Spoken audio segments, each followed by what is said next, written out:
if you launch a free application, the competition that you face is way less than with paid apps. So if you look at the statistics there, on the Apple App Store, there's only 25% of the applications are free. So the chance that your customer will actually find your applications is way higher than if you launch a paid application. Same holds true for Windows, for Palm, for Nokia, and for BlackBerry. If you are on Android, you might consider the strategy vice versa, which would not work, but on the other platforms, this might be a strategy that could work very well for you. And this is also a proven concept. So this is an excerpt from a developer that tried the free paid strategy, and he was able to increase sales by 500% within a month, and the conversion rate there from free to paid was almost 10%, so almost 9%. And again, these are very measurable results. So you can measure, how is this working for you? Is it working for you? And you could put numbers behind it and actually learn from what you're doing with the users and how users are behaving. So these are things that, you know, that will work in the long run and things that you can optimize on.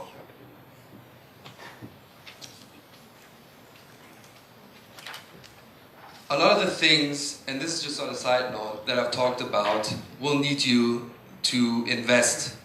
You will have costs in the beginning, and you will have complexity, and you need to be aware of the fact that in the long run, you will first have to invest and then earn later. So this is a long-term strategy, all these things. And what we try to do at Apprupt, and this is just on a side note, we try to take the complexity of the marketing out of the marketing for the developer by just letting him integrate his application into our network and telling him upfront how much he will pay per download.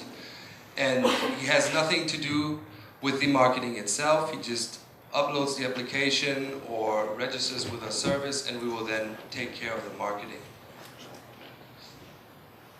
Okay, so these were a few ways of optimizing the spending. I know there are 1,000 other ways that you can actually optimize the spending, but this should be fine for now. So the other side is actually looking at your pricing strategy.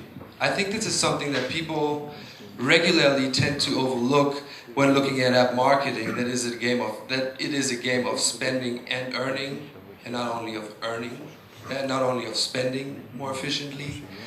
So, on a quick note,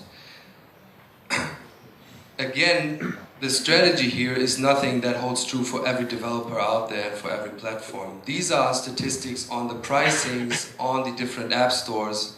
And you can see that there's a lot of difference between different app stores, but also between different categories. So for example, if you're on Android, you might actually be able to ask a lot more in terms of pricing from your users than if you're on Apple. And then if you launch a productivity application, you might want to price it higher on Apple, and then if you launch a game or a lifestyle application. But again, you need to look at the big picture here and see what is the competition doing. But in the end, the only thing that will work for you is letting your users give you the feedback whether they see the value in your application. I don't know if you read it, but last week Ubisoft launched an application, and they actually had to reduce the price of that application within a few hours because the customers didn't see the value in the application, or didn't see the value in terms of the pricing that Ubisoft, put the application on. On a final note, in terms of pricing, I wanted to make clear that you should never mistake getting up in the ranks with actually earning the most.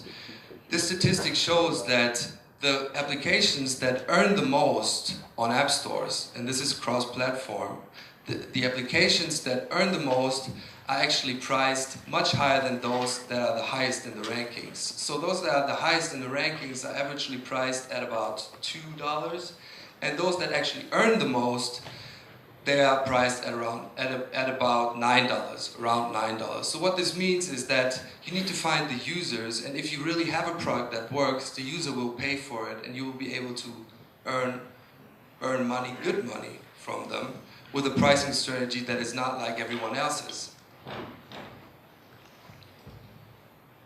And again, bottom line, the more you earn, the more you can spend on marketing. And if you have an application that actually earns €9 or $9 per download, then advertising might actually be a strategy for you as well.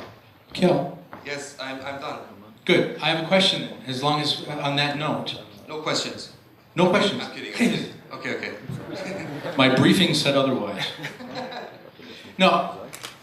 Let's say then, as a brand new developer, with no money to worry about, I mean, I have nothing to lay down. What the single most effective way to start out so that I can actually start worrying about getting some money and to spend it on things that might pay off? You have a slide for that? Hold on. There's a slide for that? Get featured.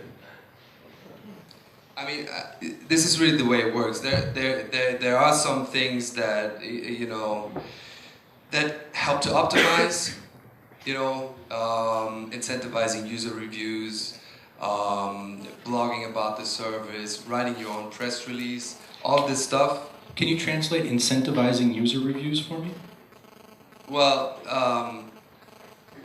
I really can't because it's not a strategy that's actually allowed. Thank you. Is the question answered? Kjell, Yeah. quick question.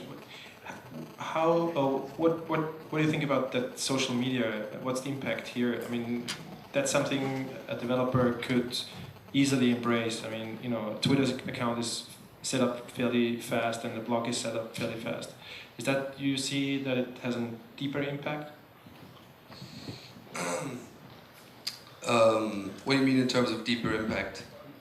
So you mean that will actually increase sales in, you know, a large way?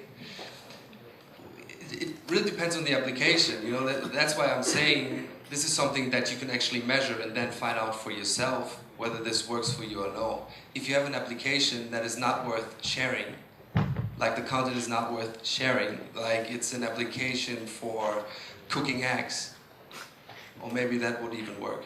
But maybe. But if it's an application for cooking eggs, then this might not work. If it's a game, it probably will work very well, but it's something you can measure.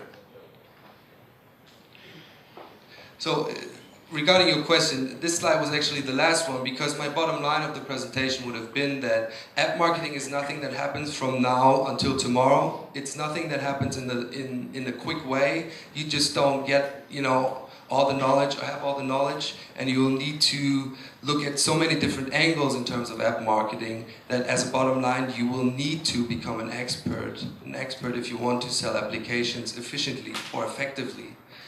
And all the other stuff is just luck or having an in or trying hard to acquire customers in a cheap way, in a less expensive way, but in the long run you will not get a strategy out of that. Okay, thank you. Then